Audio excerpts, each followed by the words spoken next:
Hi everyone, welcome back to my other new video. So दोस्तों, आज की इस वीडियो में आप सभी का स्वागत है।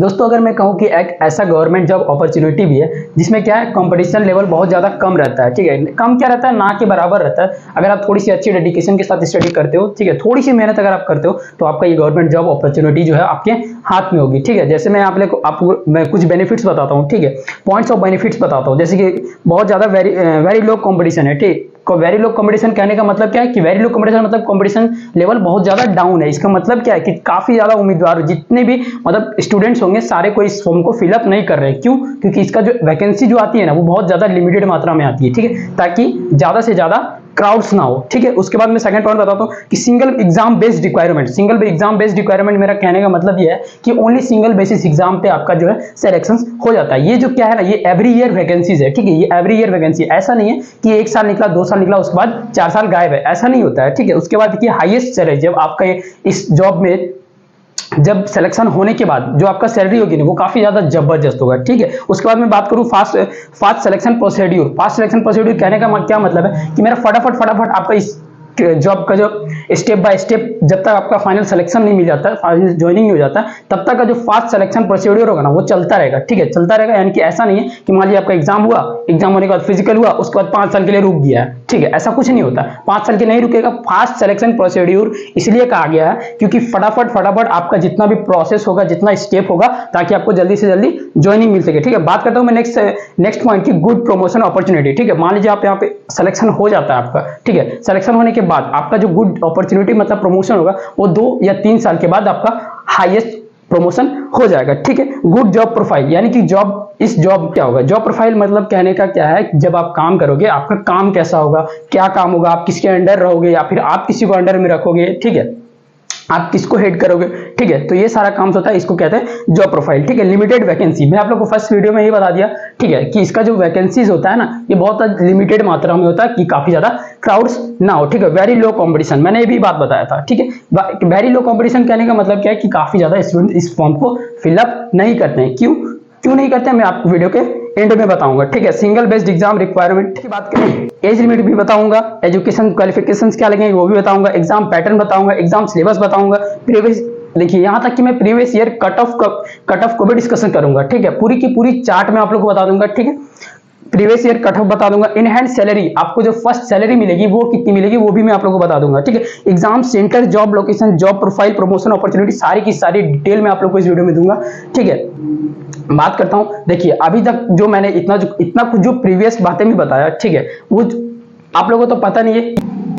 दोस्तों, अभी जो मैंने प्रीवियस में जो जितने भी बातें बताई, ठीक है, मैं अब बताने वाला हूं कि इस जो वैकेंसी की किस वैकेंसी के बारे में मैं बात कर रहा हूं। ठीक है, तो मैं बात कर रहा हूं एनएचबी असिस्टेंट मैनेजर। ठीक है, एनएचबी असिस्टेंट मैनेजर, ये जो एग्जाम कंडक्ट करवाती है ना, वो करवाती है ministry of education of India के बाद। ठीक है, एनएचबी नेशनल हाउसिंग बैंक। ठीक है, एनएचबी यानी कि national housing bank, group A post all over India vacancies. ठीक है, ऑल ओवर इंडिया के बच्चे इस फॉर्म को फिलअप कर सकते हैं। पोस्ट देखिए, वास्तव में इस जो पोस्ट है ना, पोस्ट का नेम क्या है, इस पोस्ट का नेम है असिस्टेंट मैनेजर स्किल। ठीक है, असिस्टेंट मैनेजर स्किल। इसका जब प्रमोशन होगा ना 2 या 3 साल के बाद, आपको इस जॉब में 3 साल वर्क करने के बाद जब आपका प्रमोशन होगा ना, तब आपका ये पोस्ट का नेम दिया जाएगा असिस्टेंट मैनेजर स्किल। ठीक है, मैं बात करूं आप लोग की फॉर्म फीस की, तो फॉर्म फीस यही है ना, यूआर ओबीसी ईडब्ल्यूएस के लिए 850 रुपीज है। ठीक है, फीस, ओनली फीस 850 रुपीज। वही बात करूं मैं ओबीसी एससी वालों के लिए, तो उनका ओनली एंड ओनली 150 रुपीज यानी 150 रुपए रखे गए हैं। ठीक है,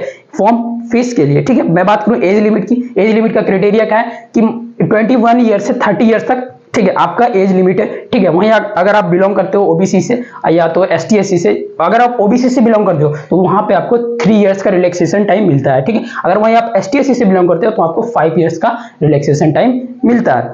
और तो और फ्रेंड्स, एजुकेशन क्वालिफिकेशन बिल्कुल भी कॉम्प्लिकेटेड नहीं है। ठीक है, कोई भी any bachelor of degree from anywhere अगर आप लोगों ने किया हुआ है, ठीक है, जैसे बीकॉम हो गया, बीएड हो गया, बीएससी हो गया, एटसेट्रा, अगर आप लोगों ने इस बैचलर ऑफ डिग्री के रिगार्डिंग अगर आप लोगों ने इस कोर्स को किया होगा, तो आप इस फॉर्म को फिलअप कर सकते हैं। इस फॉर्म को लेकर आप एलिजिबल हो, डिजर्विंग हो, इस फॉर्म को फिलअप कर सकते हो। ठीक है, वहीं मैं बात करता हूं सिलेक्शन ऑफ प्रोसीड्यूर की। ठीक है, सिलेक्शन ऑफ प्रोसीड्यूर के लिए तो मेन 2 बातों पे टिका हुआ है, दो बात के रिगार्डिंग पे ये प्रोसीड्यूर, सिलेक्शन ऑफ प्रोसीड्यूर ये टिका हुआ है। पहला क्या है, पहला ये कि कंप्यूटर बेस्ड एग्जाम आप लोग का पहला होगा, फर्स्ट टाइम आप लोग का कंप्यूटर बेस्ड एग्जाम होगा, कंप्यूटर के बेसिस पे आप लोग को एग्जाम को कंडक्ट कराई जाएगा, ठीक है। सेकंड क्या है, पर्सनल इंटरव्यू, ठीक है। तो इंटरव्यू से एकदम नहीं घबराइएगा, ठीक है। आगे की वीडियो में वो भी मैं वीडियो प्रोवाइड कर दूंगा, ठीक है। कंप्लीट फुल वीडियो प्रोवाइड कर दूंगा इंटरव्यू के बेसिस पे, ठीक है। उसी के रिगार्डिंग पे मैं वीडियो को प्रोवाइड कर दूंगा, आप लोग वहां पे देख लीजिएगा, समझ लीजिएगा, ठीक है। डरिएगा नहीं, ठीक है। उसके बाद देखिए नाउ एग्जाम पैटर्न का मैं बात करता हूं, ठीक है। टोटल 4 सेक्शंस होते हैं, बात करूं मैं तो यहाँ पे 5 सेक्शंस होते हैं, 4 और 5 सेक्शंस होते हैं। पहला क्या है, रीजनिंग एंड कंप्यूटर एप्टीट्यूड, ठीक है। रीजनिंग एंड कंप्यूटर एप्टीट्यूड, ठीक है। उसमें से क्या होता है, 40 क्वेश्चंस होते हैं, ठीक है। और 60 मार्क्स का होता है। मीडियम ऑफ एग्जाम हिंदी होता है, इंग्लिश भी होता है। अगर आप हिंदी बेस अच्छा है आपका, आप हिंदी में एग्जाम दे सकते हो। अगर आप चाहते हो कि नहीं हिंदी में नहीं इंग्लिश में देना चाहते हैं, ऐसा बहुत सारा बच्चा होता है ना कि इंग्लिश उनका बहुत ज्यादा कमजोर होता है, वीक होता है, ठीक है। तो वो हिंदी में भी दे सकते हैं। तो मीडियम ऑफ एग्जाम यहाँ पे 2 रखा गया है, हिंदी और इंग्लिश, ठीक है। एग्जाम जो अलाउड होगा उस टाइम का, उस पूरे रीजनिंग का जो सेक्शन होगा, सेक्शन ए, ठीक है, रीजनिंग होगा, उसको सॉल्व करने का जो टाइमिंग होगा 1 आवर्स यानी 60 मिनट का होगा। देखिए सेकंड सेक्शन का मैं बात करूं, section B general awareness with special focus on economy and computer knowledge, ठीक है। उसमें से टोटल क्वेश्चन 50 क्वेश्चंस रहेंगे, 50 मार्क्स के रहेंगे। इसमें भी सेम मीडियम रहेंगे, हिंदी और इंग्लिश, ठीक है। इसमें जो टाइम होगा ना वो आपका जिसमें टाइम होगा ना उसमें 40 मिनट्स का टाइम होगा, ठीक है। उसमें क्या था, रीजनिंग में 60 मिनट का टाइम था, ठीक है, 60 मिनट्स का टाइम था। और इसमें ओनली एंड ओनली 40 मिनट्स का टाइम है, ठीक है। मैं बात करूं सेकंड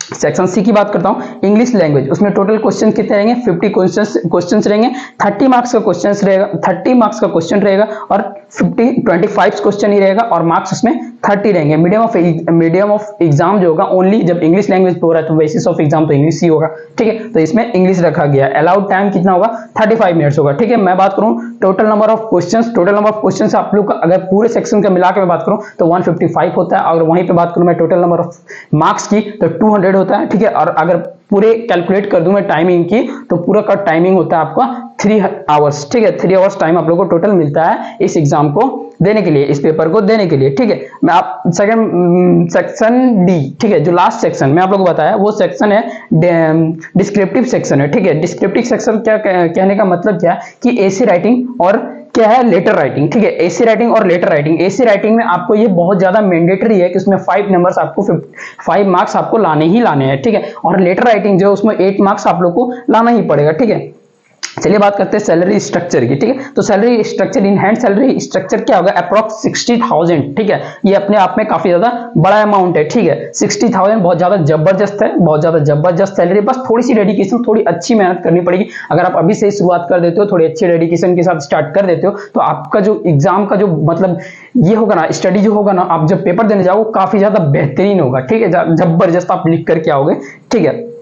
चलिए मैं बात करता हूं job profile, job location, promotion की। तो देखिए प्रमोशन अपॉर्चुनिटी स्किल मैंने आप लोगों को बता दिया, जब 3 इयर्स वर्क करोगी सिलेक्शन के बाद उसके बाद जो आपका प्रमोशन होगा ना, स्केल 4th रीजनल मैनेजर में होगा, ठीक है। स्केल 4th रीजनल मैनेजर में होगा, ठीक है। उसमें जो आपका सैलरी मिलेगा ना, स्टार्टिंग पॉइंट से 1,26,954 रुपीज मिलना स्टार्ट हो जाएगा, ठीक है, इस फॉर्म को लेकर के रिगार्डिंग। तो चलिए फ्रेंड्स, आई होप इस वीडियो में आप लोग इस वीडियो के रिगार्डिंग जितने भी अपॉर्चुनिटी, गोल्डन अपॉर्चुनिटी इस वैकेंसी के रिगार्डिंग मैं आप लोगों को प्रोवाइड कर दिया, ठीक है। और ऐसे ही अपडेट, जितने भी अपडेट होंगे मैं आप लोगों के लिए लाता रहूंगा, ठीक है। तो चलिए बात करते हैं दोस्तों, आई होप इस गोल्डन अपॉर्चुनिटी के रिगार्डिंग जितने भी बेसिक जो बातें थी मैंने आप लोगों को प्रोवाइड कर दिया, ठीक है। 2 से ढाई या 3 महीने के बाद इस फॉर्म को फिलअप करने का जो क्राइटेरिया होगा ना वो स्टार्ट हो जाएगा। जैसे ये स्टार्ट होता है फिर कोई भी नोटिफिकेशंस, कोई भी अपडेट आते हैं मैं आप लोगों के लिए फुल्ली और ऑथेंटिक वीडियो लेकर के आ जाऊंगा, ठीक है। यही नहीं, कोई भी बेसिक्स अपडेट आता है, कोई भी वैकेंसीज आती है, सारे के सारे टॉप मोस्ट क्वेश्चन मैं आप लोगों को करवाऊंगा।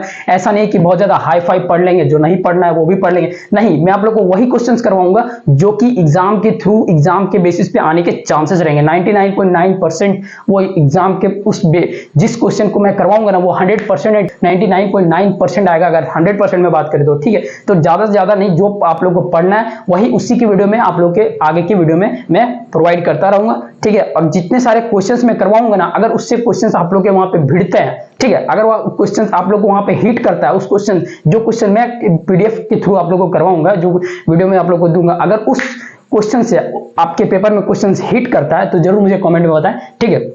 तो चलिए आज के लिए इतना ही। अगर आप, आई होप कि आप लोगों को ये वीडियो पसंद आई होगी, ठीक है। और जितने भी बेसिक्स अपडेट होंगे ना मैं आप लोगों को देता रहूंगा, ठीक है। तो अगर आपने अभी तक मेरे चैनल को सब्सक्राइब नहीं किया तो जरूर से जरूर सब्सक्राइब कर लें और लाइक कर दें, शेयर कर दें और बेल आइकन को भी प्रेस कर दें ताकि ऐसी वीडियोस की नोटिफिकेशन आप तक पहुंचती रहे, ठीक है। और मैं करवाऊंगा, क्वेश्चंस मैं जरूर करवाऊंगा, ठीक है, ज्यादा नहीं, वन डे में, एक दिन में 25 ऑब्जेक्टिव कीजिए, ठीक है, हर सब्जेक्ट्स में 25 4 सब्जेक्ट्स के लिए मैं ऑब्जेक्टिव लेकर के आ जाऊंगा। तब तक चलिए, जय हिंद जय भारत।